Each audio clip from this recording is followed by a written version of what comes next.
Hi மக்களை. நம்ம இன்றைக்கி வந்து சனிக்கிழமை பார்த்தீங்களா, சனிக்கிழமை கரெக்டாக ஒரு 6:30க்கெலாம் சாயந்தரம் 6:30க்கெலாம் வேலைக்கு போயிட்டு வந்தாச்சு. நம்ம ரோஸ் வரது நம்ம கிஷோரான ஃபோன் அடிச்சாவ, தம்பி உடம்பு சரியில்லை பார்த்துக்க அப்படின்னாவ.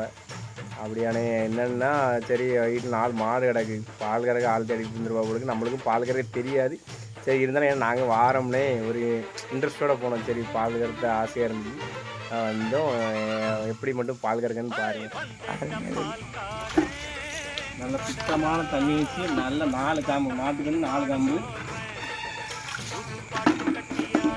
எண்ணெய் நல்ல எண்ணெய் நல்லா துள்ளுற 4 மாட்டு காம்பு காம்பு நல்லா துள்ளு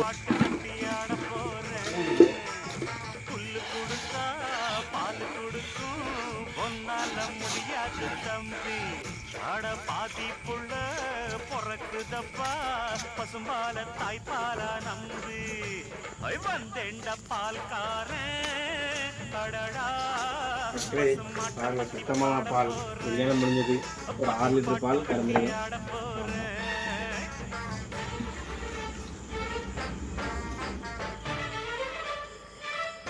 மக்களே உங்களுடைய பாலை கறந்தாச்சு. நம்ம கிஷோரன் உதவின்னு கேட்டாங்க.